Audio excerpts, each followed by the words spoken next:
सास की दुकान। लक्ष्मी जी की दो बहुएं थी, सुमन और राधिका, और दो बेटे, अजय और सुशील। लेकिन लक्ष्मी जी के बहू बेटे उनको अपने साथ रखने को तैयार नहीं थे। बहुओं के तेज स्वभाव के चलते लक्ष्मी जी को अपना ही घर छोड़कर एक किराए की कोठरी में रहना पड़ रहा था। कुछ दिनों से उनके बेटों ने उन्हें पैसे देना भी बंद कर दिया था। ऐसी स्थिति में लक्ष्मी जी ने अपनी जमा पूंजी से एक छोटी सी दुकान खोली। एक दिन शाम के वक्त, अजय सुनते हो, तुम्हारी माँ ने दुकान खोली है। दुकान अब इस उम्र में दुकान पर बैठेगी वो। अब क्या किया जा सकता है, माँ की तो बुद्धि सठिया गई है। मोहल्ले में मजाक बनाएंगे सब हमारा। अरे जेठ जी, इसमें परेशानी क्या है अगर सासू माँ ने दुकान खोली है? हाँ, राधिका ठीक तो कह रही है। अपनी दुकान पर बैठी रहेगी, कम से कम हमें परेशान तो नहीं करेंगी। हाँ, वैसे बात तो ठीक है। खुद के दो पैसे कमाएंगी तो कभी कभार हमें जो खर्चा देना पड़ता है ना, वो भी देने से बच जाएंगे हम लोग। फिर किस बात की परेशानी, खोलने दो माँ को दुकान, हमें क्या। वैसे भी अपनी कोठरी में चुपचाप रह रही है ना, चाहे दुकान खोले या मॉल बनाए, हमें उससे क्या लेना देना। अगले दिन सुमन अपनी सास की दुकान पर पहुंचती है। सासू माँ, आपकी दुकान में शक्कर है क्या? शक्कर जरा 1 किलो दे दीजिएगा। हाँ हाँ बहू, है ना। लो बेटा, 1 किलो क्यों, 2 किलो ले जाओ। सोच लो सासू माँ, घाटा हो जाएगा आपको। पैसे नहीं देने वाली मैं। देखो सुमन, ये मेरी दुकान है और यहाँ पर जो भी कोई सामान खरीदने आता है उसे पैसे तो देने ही पड़ते हैं। अरे सासू माँ, ऐसा क्यों कर रही आप?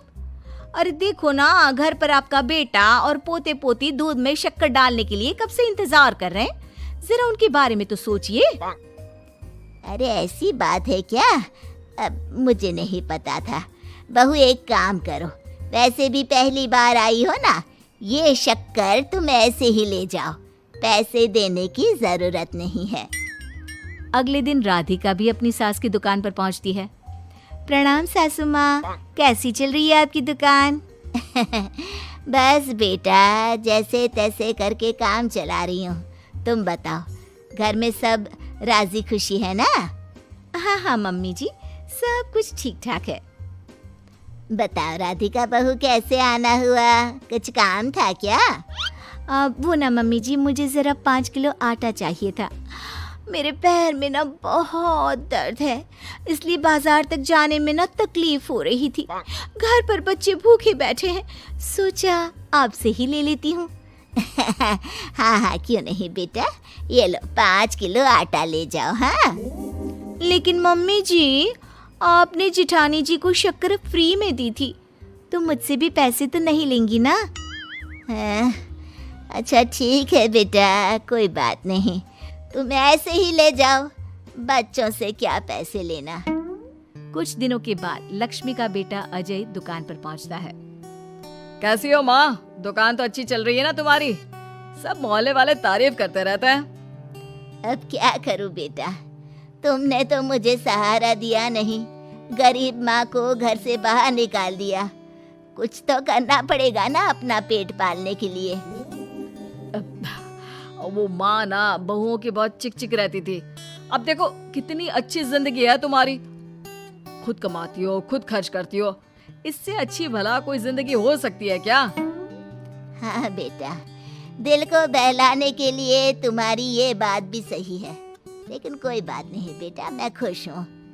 अच्छा माँ, मैं क्या कह रहा था, जरा 500 उधार तो दे देना। कमाल की बात है बेटा, तुम मुझसे पैसे उधार मांग रहे हो। तुम्हारे पास पैसों की क्या कमी है? अरे माँ, इस महीने की तनख्वाह नहीं आई और आप तो अपनी बहू को जानती है ना, उसे शॉपिंग करनी है। जल्दी वापस लौटा दूंगा माँ।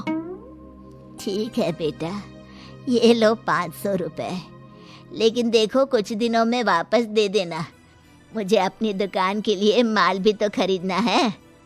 हाँ हाँ ठीक है माँ, जल्दी पैसे लौटा दूंगा। बहुत दिनों तक अजय अपनी माँ लक्ष्मी के पैसे वापस नहीं देता और सुमन और राधिका बार बार किसी न किसी बहाने से अपनी सास लक्ष्मी की दुकान से बिना पैसे दिए खूब सारा सामान ले आती है, जिसकी वजह से लक्ष्मी को अपनी दुकान में बहुत घाटा होता है।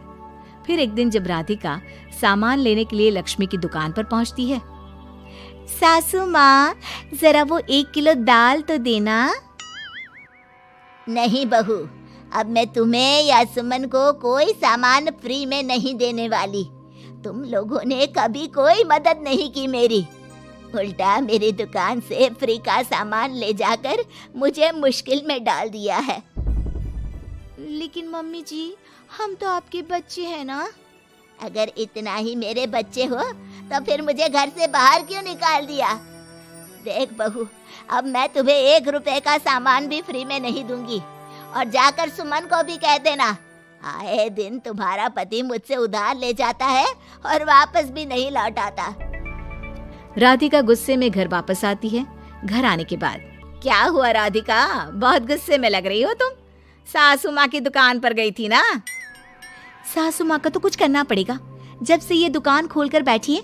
अक्कड़ तो देखो उनकी। अरे लेकिन हुआ क्या है? होना क्या है, दाल लेने गई थी, मुझे 4 बातें सुनाकर उल्टा भेज दिया, कुछ दिया भी नहीं। ये तो सासू माँ ने ठीक नहीं किया। देखो मेरे पास ना एक बहुत अच्छा प्लान है। कैसा प्लान भाभी?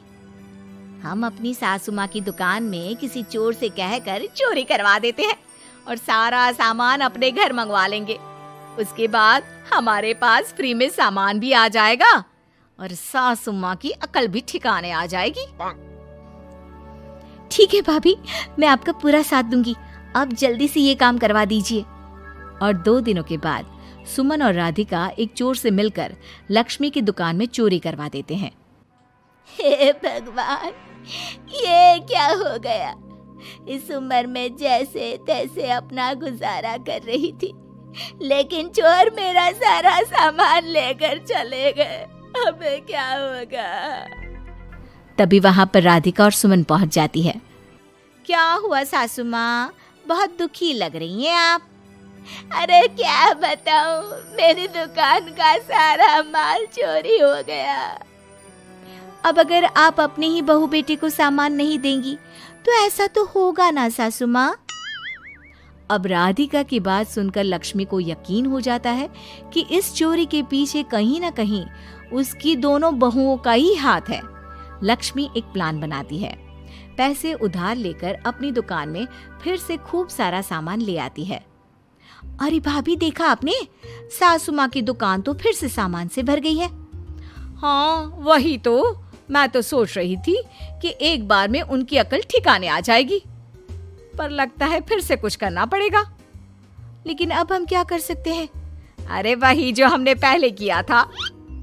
इसका मतलब फिर से चोरी करवाएंगे? हाँ, उसके बिना हमारा काम कैसे चलेगा? और इस बार चोरी करने हम दोनों चलेंगे, कुछ नहीं छोड़ेंगे उनकी दुकान में। सुमन और राधिका दोनों मिलकर लक्ष्मी की दुकान में चोरी कर लेती हैं और सारा सामान चुपचाप अपने घर के स्टोर में लाकर रख देते हैं। लेकिन सुबह होते ही लक्ष्मी पुलिस लेकर सुमन और राधिका के घर पहुंच जाती है।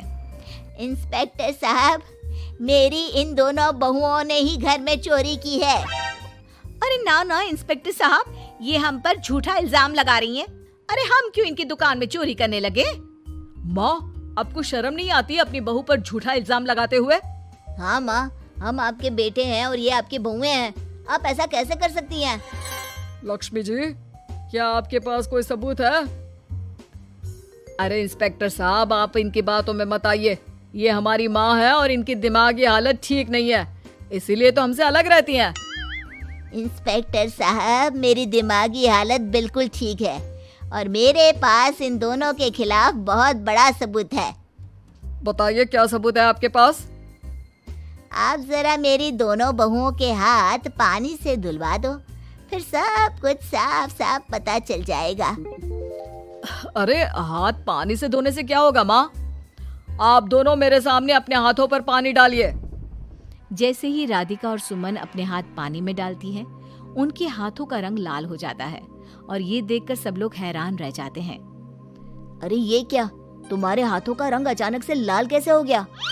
क्योंकि मैंने अपनी दुकान के सारे सामान पर एक तरह का केमिकल लगा कर रखा था। मुझे पता था जो भी चोरी करने आएगा वो सामान को अपने हाथों से उठाएगा और उसके हाथों पर रंग लग जाएगा। अरे माँ, आप तो बहुत चालाक निकली। इसे चालाक नहीं बेटा, बुद्धिमान कहते हैं। और जिसके तुम्हारे जैसे बहू बेटे हो उसे थोड़ा बहुत तो अपनी अकल से काम लेना ही पड़ता है ना। शर्म नहीं आती आप लोगों को अपनी ही माँ को परेशान करते हुए? हमें माफ कर दीजिए सासू माँ, हम आइंदा ऐसी गलती कभी नहीं करेंगे। और हाँ, आपको अपने साथ रखेंगे, आपकी सेवा करेंगे और पूरी इज्जत भी देंगे। हमें माफ कर दीजिए। दोस्तों, हमें उम्मीद है कि आपको हमारी ये कहानी पसंद आई होगी। कृपया हमारे चैनल को सब्सक्राइब करें और सभी अपडेट्स के लिए बेल आइकन जरूर दबाएं। और हाँ, वीडियो लाइक और शेयर करना मत भूलिएगा। Bye bye.